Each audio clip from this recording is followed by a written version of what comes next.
আসসালামু আলাইকুম প্রিয় শিক্ষার্থীবৃন্দ, আশা করি আপনারা সবাই ভালো আছেন। বিডি জব আপডেট চ্যানেলের পক্ষ থেকে আপনাদেরকে স্বাগতম।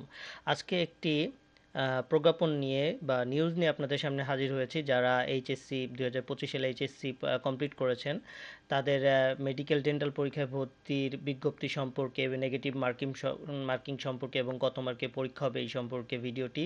তো শুরুর আগে বলে রাখি, আপনারা যারা আমাদের এই বিডি জব আপডেট চ্যানেলটিতে নতুন, তারা অবশ্যই সাবস্ক্রাইব করে বেল বাটনটি অন করে রাখবেন, যাতে যে কোনো ধরনের শিক্ষা এবং চাকরি বিষয়ক অথেন্টিক তথ্য আপনি সবার আগে পেয়ে যেতে পারেন।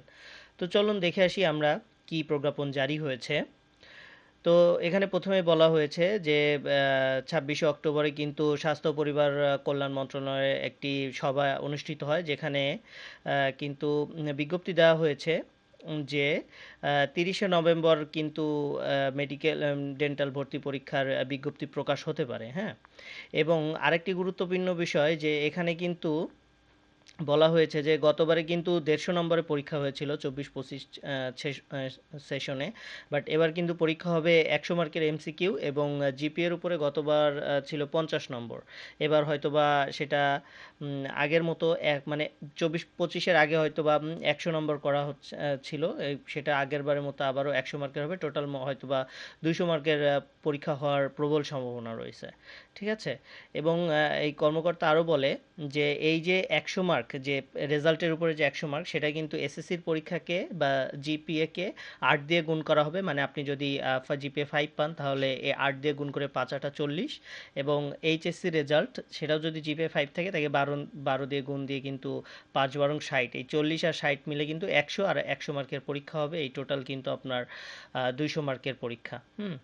আহ, এবং এখানে সিট কমানো বাড়ানোর বিষয়ে একটা বিজ্ঞপ্তি জারি করা হয়েছে, যে সিট কতটি বাড়বে এবং কতটি কমতে পারে। এখানে কিন্তু বলা হয়েছে যে সরকারি ও বেসরকারি কলেজ মিলিয়ে 804টি আসন কমানো হয়েছে, 408টি আসন কমানো হয়েছে, এবং সরকারি মেডিকেলে কিন্তু 408টি, মানে সরকারি 408টি এবং বেসরকারি 408টি, টোটাল কিন্তু 816টি আসন কমানো হয়েছে।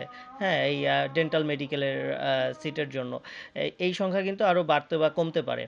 তো এখানে এই ছিল প্রজ্ঞাপন। এছাড়াও কিন্তু আরেকটু দেখতে পাচ্ছেন যে এখানে আপনার পরীক্ষা দিতে হলে আপনার যে রিকোয়ারমেন্ট, এডুকেশনাল রিকোয়ারমেন্ট যতটুকু প্রয়োজন হবে আর কি, যে সিজিপিএ কম নম্বর কমানোর সিদ্ধান্ত হয়েছে, অনুযায়ী ভর্তি আবেদনে এসএসসি এইচএসসি মিলিয়ে একজন প্রার্থীকে সর্বোচ্চ জিপিএ যে মানে সর্বনিম্ন যদি 8.5 আপনি পান আউট অফ 10, তাহলে কিন্তু আপনি পরীক্ষা দিতে পারবেন। হ্যাঁ, সেক্ষেত্রে এসএসসি এবং এইচএসসি পৃথকভাবে জিপিএ 4 পেলে, মানে মিনিমাম 4 পেলেই হবে।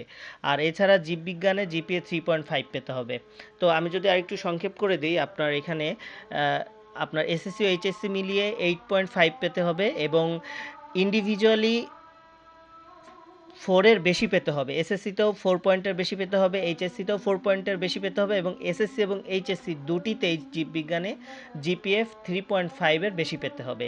তো এই ছিল আজকের একটি প্রজ্ঞাপন, যেটি মেডিকেল ডেন্টাল ভর্তি পরীক্ষা বিজ্ঞপ্তি সম্পর্কে জারি করা হয়েছে দ্য ডেইলি ক্যাম্পাসে। তো আবারও বলে রাখি, আপনারা যারা আমাদের এই চ্যানেলটিতে নতুন, তারা কিন্তু অবশ্যই সাবস্ক্রাইব করে বেল বাটনটি অন করে রাখবেন, যাতে যে কোনো ধরনের পরীক্ষা, শিক্ষা, চাকরি বিষয়ক অথেন্টিক তথ্য আপনি সবার আগে পেয়ে যেতে পারেন। ভালো থাকবেন, সুস্থ থাকবেন। আসসালামু আলাইকুম।